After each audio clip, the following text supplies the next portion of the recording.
السلام علیکم اسٹوڈنٹس، کیسے ہیں آپ؟ امید ہے آپ کی عید کی چھٹیاں اچھی گزری ہوں گی۔ آج ہم جو نیا لیسن پڑھنے جا رہے ہیں وہ ہے حضرت عیسیٰ علیہ السلام کے بارے میں۔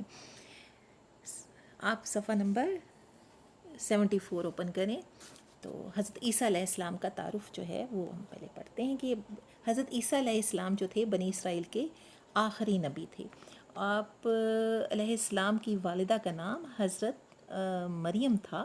اور آپ جو تھی آپ کی پیدائش جو ہے وہ چونکہ معجزہ تھی ایک، اور اس کی خدا کی طرف سے ایک ایسا معجزہ تھا کہ جس کی وجہ سے جو بنی اسرائیل کے لوگ تھے انہوں نے آپ کی والدہ پر بد چلنے کا الزام لگایا، کیونکہ آپ کی پیدائش جو تھی وہ بغیر باپ کے ہوئی تھی۔ تو اس وجہ سے آپ علیہ السلام نے اس عمر میں جس میں بچے ابھی بولنے کے قابل نہیں ہوتے، آپ نے بول کر اپنی والدہ کی پاک دامنی جو تھی وہ ثابت کی تھی۔ معجزات حضرت عیسیٰ علیہ السلام جو تھے وہ اللہ تعالیٰ نے ان کو چونکہ پیغمبر نامزد کیا تھا، تو حضرت عیسیٰ علیہ السلام نے تقریباً 30 سال کی عمر میں نبی کی حیثیت سے تو تبلیغ کا فرض جو تھا وہ ادا کرنا شروع کیا تھا۔ اور آپ نے چونکہ تبلیغ کی تھی، اور یہود جو تھے وہ آپ کی اس تبلیغ سے خوش نہیں تھے، چونکہ آپ نے خالص توحید کی جو تھی وہ تلقین کی تھی اور اللہ کی محبت، انسانی ہمدردی کی تبلیغ کی تھی، لیکن یہود نے ان کی دعوت قبول کرنے کے بجائے ان کی مخالفت شروع کر دی تھی۔ تو حضرت عیسیٰ علیہ السلام کو اللہ تعالیٰ نے بہت سارے معجزات جو تھے وہ عطا کیے تھے، اور ان کا سب سے بڑا معجزہ جو تھا وہ یہ تھا کہ مردوں کو زندہ کر دیتے تھے۔ آپ علیہ السلام جو تھے وہ مردوں کو زندہ کر دیتے تھے اللہ کے حکم سے، اور اسی طرح جھیل اور دریا جو تھی پیدل چل کر عبور کر لیتے تھے، پار کر لیتے تھے ان کو۔ اور نابینا ایسا شخص جس کو جو نظر ہی نہیں آتا تھا، پیدائشی نمونے بھی جو ہوتے تھے، آپ ان کا علاج کرتے تھے اور وہ دیکھنے لگتا تھا۔ اسی طرح ایسے جانور جو مٹی سے بناتے ہیں، جیسے پرندے بنائے، ان کو پھونک مارتے اللہ کا حکم لے کر اس میں، تو وہ پرندہ بن کر جان اس میں پڑ جاتی اور وہ اڑنے لگتا تھا۔ اسی طرح ایک یا دو آدمی کے کھانے سے تقریباً 5000 آدمیوں کا پیٹ بھر دیتے تھے۔ یعنی یہ وہ معجزات تھے جو اللہ تعالیٰ نے ایک پیغمبر کی حیثیت سے آپ علیہ السلام کو عطا کیے تھے۔ تو اسٹوڈنٹس، جتنے معجزات اللہ تعالیٰ نے آپ کو دیے، یہ ایک ظاہر ہے پیغمبر تھے، اسی وجہ سے اللہ تعالیٰ نے آپ کو معجزے دیے تھے۔ تو اس کے بعد دعوت و تبلیغ کا جو دور شروع ہوا تھا، اس میں آپ علیہ السلام جو تھے، حضرت عیسیٰ علیہ السلام، چونکہ ایک درویش مزاج اور ہمدرد دل انسان تھے، تو جو یہود جو تھے وہ آپ کی اس چیز کو بہت بری نظر سے دیکھتے تھے کہ کہیں یہ ہمارے جو ہے دین کو جو ہے یہ بگاڑ رہا ہے، یا کیونکہ یہود جو تھے نا وہ ان کی دعوت کو نہایت غرور اور حقارت سے انہوں نے رد کیا تھا۔ تو حضرت عیسیٰ علیہ السلام جو تھے وہ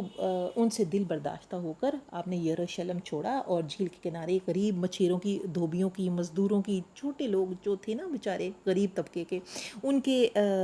جو تھے وہاں پر آ کر تبلیغ کا کام دین کا شروع کیا، اور وہاں پر آ کے بیمار دکھی لوگوں جو تھے وہ بیچارے وہ آپ کے گرد جمع ہونا شروع ہو گئے، اور جو آپ کی جو تبلیغ تھی، جو دعوت تھی، بڑی تیزی سے پھیلنے لگی۔ اور آپ حضرت عیسیٰ علیہ السلام نے حضرت محمد صلی اللہ علیہ وآلہ وسلم کی پیدائش سے تقریباً 550 سال پہلے اس تبلیغ کا آغاز جو تھا وہ فرمایا تھا، اور تقریباً 3 سال تک آپ کو تبلیغ دین کا جو تھا موقع ملتا رہا تھا۔ پھر اس کے بعد یہود جو تھے انہوں نے سازشیں شروع کر دی آپ کی۔ اب یہودی جو تھے انہوں نے، وہ چونکہ آپ کی مقبولیت سے گھبرا گئے تھے، وہ ان کو خطرہ تھا کہ کہیں حضرت عیسیٰ علیہ السلام جو ہیں ان اپنی مذہبی اجارہ داری کر کے ان کی اجارہ داری ختم نہ کر دیں، یعنی کہ وہ جو ہے ہر جگہ چھائے ہوئے ہیں، کہیں یہ نہ ہو کہ حضرت عیسیٰ جو ہیں وہ ان کے دین کو ہی ختم کر دیں۔ تو اس وجہ سے انہوں نے کیا کیا، انہوں نے حضرت عیسیٰ علیہ السلام کو ختم کرنے کی سازش جو تھی وہ شروع کر دی۔ انہوں نے کیا کیا، رومی گورنر کے پاس ایک مقدمہ لے کر گئے، اور وہاں جا کر انہوں نے یہ کہا کہ یہ جو ہے یہ ہمارے نوجوانوں کو گمراہ کر رہا ہے، ہمارے درمیان اختلافات کھڑے کر دیے ہیں، اور ہمارے اندر فتنہ برپا کر دیا ہے، اپنے آپ کو اسرائیل کا بادشاہ کہتا ہے، تو یہ تو انقلابی شخص ہے، اور یہ حکومت کے لیے بہت خطرہ جو ہے وہ بن سکتا ہے۔ اب جو رومی گورنر تھا، اب وہ تو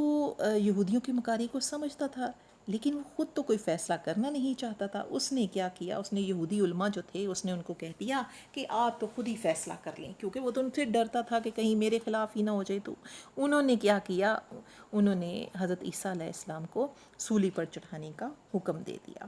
اب جب ان کا حکم دے دیا تو اس بات پر جو یہود تھے وہ بہت خوش ہوئے. وہاں پر حضرت عیسیٰ علیہ السلام کے ایک حواری جو تھا یہودا نام کا, اس نے حضرت عیسیٰ علیہ السلام کی مخبری کر کے آپ علیہ السلام کو گرفتار کرا دیا. اب چونکہ نبی تھے آپ, پیغمبر تھے اللہ کی طرف سے, تو اللہ تعالیٰ نے جو تھے وہ اس کو حضرت عیسیٰ علیہ السلام کو اس کے ان کو سولی پہ چڑھایا جاتا, آپ کو زندہ ہی اللہ تعالیٰ نے واپس آسمان پر اٹھا لیا. اور یہ ایک معجزہ ہے یہ بھی کہ آپ کو زندہ جو ہے وہ آسمانوں پر اٹھایا گیا تھا. اب نبی آخر الزماں کی بشارت, حضرت عیسیٰ علیہ السلام جو تھے وہ چونکہ بنی اسرائیل کے آخری نبی تھے, تو انہوں نے اپنے حواریوں کو حضرت محمد صلی اللہ علیہ وسلم کی نبوت کا بڑے واضح الفاظ میں فرما دیا تھا کہ حضرت عیسیٰ علیہ السلام جو تھے انہوں نے بتا دیا تھا کہ جو ان کی انجیل یوحنا ہے, جو ان کی کتاب ہے,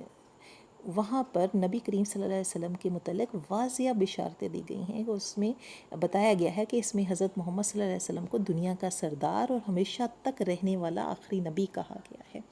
تو آپ حضرت عیسیٰ علیہ السلام جو تھے انہوں نے اپنی تبلیغ جو تھی تقریباً 3 سال تک جاری رکھی تھی. اس کے بعد ہے کہ آپ نے اپنی تبلیغ جو تھی نا وہ دکھی انسانیت کی خدمت اور ثابت قدمی ان کی اس میں جاری رہی تھی. حضرت عیسیٰ کے مختلف جو مختصر حالات زندگی جو ہیں, یہ جو ہم نے ابھی بیان کی ہے میں نے آپ کو, یہ اس سے ہمیں ایک سبق ملتا ہے.